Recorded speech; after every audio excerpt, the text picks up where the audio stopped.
थांबा, जर तुम्ही तुमच्या अंगणातलं, शेताच्या बांधावरचं किंवा घराजवळचं रुईचं झाड कापायच्या विचारात असाल तर हा व्हिडिओ पूर्ण बघितल्याशिवाय ते झाड हातही लावू नका. कारण रुईचं झाड हे साधं झुडूप नाही. याच्याशी जोडलेल्या काही गुण, धार्मिक आणि पारंपरिक मान्यता इतक्या खोल आहेत की चुकीच्या पद्धतीने हे झाड कापल्यास घरात अडचणी, आर्थिक नुकसान आणि अशांती येऊ शकते, असं अनेक पिढ्यांपासून मानलं जातं. या व्हिडिओच्या शेवटी मी तुम्हाला अशी एक पद्धत सांगणार आहे जी वापरून तुम्ही हे झाड पूर्णपणे सुरक्षितपणे हटवू शकता, तर शेवटपर्यंत नक्की थांबा. आणि हो, व्हिडिओला लाईक आणि चॅनेलला सबस्क्राईब करायला मात्र विसरू नका. रुई कापण्याआधी हे समजून घ्या. रुईचं झाड हे भगवान शंकराशी जोडलेलं अत्यंत पवित्र झाड मानलं जातं. शिवपूजेत रुईची फुले आणि पाने वाहण्याची प्रथा आहे. त्यामुळे हे झाड देवाचं झाड म्हणून ओळखलं जातं.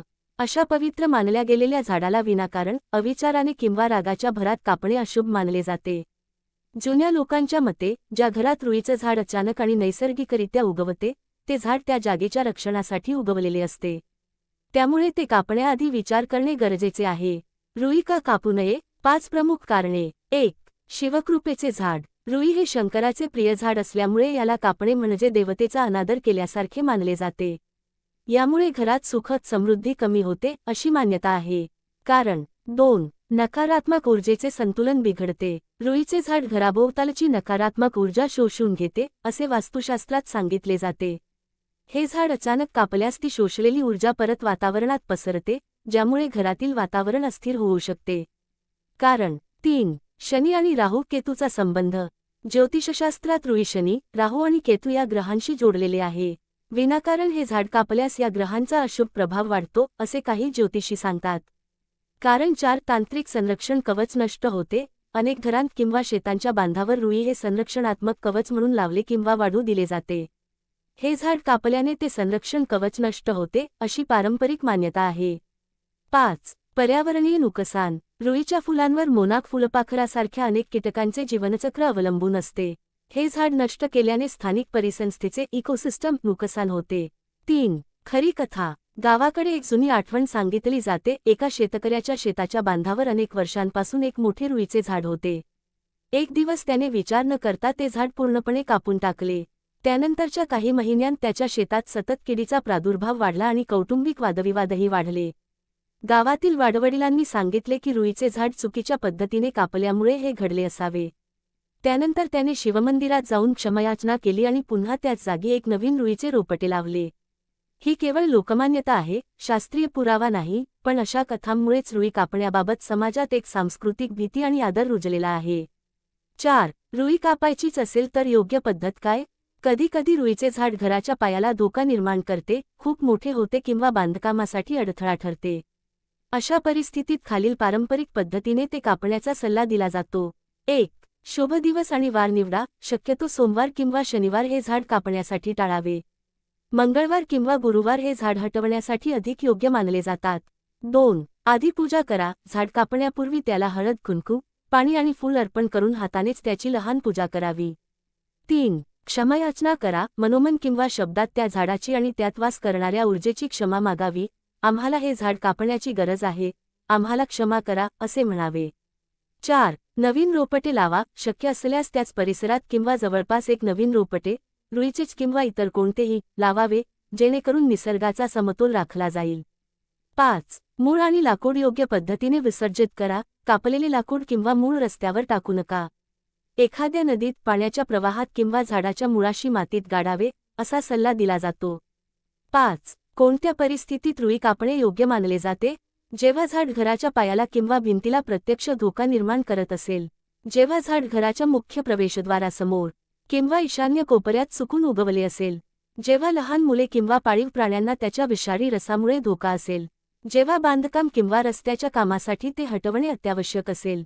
अशा परिस्थितीत वर सांगितलेल्या पारंपरिक पद्धतीने आणि आदरपूर्वक झाड हटवल्यास कोणतीही अडचण येत नाही, असे मानले जाते. थोडं थांबा, हे ऐकाल तर अंगावर काटा येईल. मित्रांनो, आता मी तुम्हाला अशा काही गोष्टी सांगणार आहे, ज्या ऐकल्यावर तुम्ही नक्कीच विचार कराल. महाराष्ट्रातील अनेक गावांमध्ये, विशेषतः कोकण आणि विदर्भाच्या भागात, असं मानलं जातं की रुईचं झाड हे वाडवडिलांचं रक्षक झाड असतं. जुन्या काळी जेव्हा घराभोवती कुंपण नसायचं, तेव्हा रुईचं झाड हे नैसर्गिक संरक्षक भिंतीसारखं काम करायचं. केवळ शारीरिक नाही, तर आध्यात्मिक दृष्टीनेही. काही ठिकाणी अशीही समजूत आहे की रुईच्या मोठ्या जुन्या झाडात वास्तुदेवता किंवा पूर्वजांचा आत्मा वास करतो. म्हणूनच हे झाड कापण्याआधी घरातील वयोवृद्ध माणसे आजही नातवंडांना सक्त ताकीद देतात, अरे थांब, आधी देवाला सांग, मग कापायचा विचार कर. प्रादेशिक मान्यता आणि वेगवेगळ्या परंपरा. भारतात वेगवेगळ्या राज्यांत रुईच्या झाडाबद्दल वेगवेगळ्या परंपरा आढळतात, हे जाणून घेणे खरंच रंजक आहे. महाराष्ट्र, इथे रुईला शिवपूजेत विशेष स्थान आहे. महाशिवरात्रीला रुईच्या फुलांचा हार बनवून शिवलिंगावर वाहण्याची प्रथा आहे. उत्तर भारत, इथे रुईला मदार म्हटले जाते आणि अनेक तांत्रिक विधींमध्ये याचा उपयोग केला जातो. काही भागांत हनुमानजींच्या पूजेतही रुईचा वापर होतो. दक्षिण भारत, इथे रुईच्या फुलांचा उपयोग सूर्यदेवाच्या पूजेत आणि काही गावदेवतांच्या उत्सवांमध्ये केला जातो. राजस्थान आणि गुजरात, वाळवंटी भागात रुई सहज वाढते आणि तिथे शेतकरी शेताच्या सीमेवर रुई वाढू देतात, कारण ती गुरांपासून पिकांचे संरक्षण करते असे मानले जाते, कारण गुरे रुईची उग्र पाने खात नाहीत. एक प्रश्न जो प्रत्येकाच्या मनात येतो. आता तुम्हाला प्रश्न पडला असेल, जर रुई इतकी पवित्र आणि शक्तिशाली आहे, तर मग ती रस्त्याच्या कडेला, ओसाड जागेत, कचऱ्याजवळ सहज का वाढलेली दिसते? तिला कोणी का लावत नाही मुद्दाम? याचं उत्तरही पारंपरिक मान्यतेत सापडतं. असं म्हणतात की रुई ही स्वयंभू वनस्पती आहे, म्हणजे ती स्वतःहून कोणाच्याही लागवडीशिवाय उगवते. आणि म्हणूनच जिथे ती स्वतःहून उगवते, ती जागा कधीही पूर्णपणे ओसाड किंवा अपवित्र मानली जात नाही. तिथे एक प्रकारची नैसर्गिक ऊर्जा असते, असे मानले जाते. हीच गोष्ट अनेकांना रुई कापण्यापासून परावृत्त करते. सावधान, या चुका टाळा. जर तुम्ही रुईचं झाड हाताळत असाल, तर या सामान्य चुका टाळणे अत्यंत आवश्यक आहे, कारण याकडे दुर्लक्ष केल्याने मोठा त्रास होऊ शकतो. संध्याकाळी किंवा रात्रीच्या वेळी रुईचे झाड कापणे किंवा त्याला स्पर्श करणे टाळा. हा काळ अशुभ काळ मानला जातो. अमावस्या किंवा ग्रहणाच्या दिवशी रुईचे झाड कधीही कापू नका. रागाच्या किंवा त्रासलेल्या मनस्थितीत हे झाड कापू नका. शांत मनाने आणि आदरपूर्वक हे काम करा. कापलेले रुईचे लाकूड घरात चुलीसाठी किंवा सरपण म्हणून जाळणे अशुभ मानले जाते. झाड कापल्यानंतर त्या जागेवर लगेच पाय ठेवणे किंवा बसणे टाळावे. थोडा वेळ ती जागा तशीच राहू द्यावी असे सांगितले जाते. तज्ज्ञांचे आणि शास्त्राचे मत. हे लक्षात घेणे महत्त्वाचे आहे की या सर्व मान्यता पारंपरिक, लोककथा आणि धार्मिक श्रद्धेवर आधारित आहेत. आधुनिक वनस्पतीशास्त्र किंवा विज्ञान या गोष्टींना थेट पुष्टी देत नाही. मात्र भारतीय संस्कृतीत निसर्गाचा आदर राखण्याची आणि कोणतेही झाड विनाकारण न कापण्याची शिकवण या मान्यतांमधून दिली जाते, जी पर्यावरण संवर्धनाच्या दृष्टीने नक्कीच सकारात्मक आहे.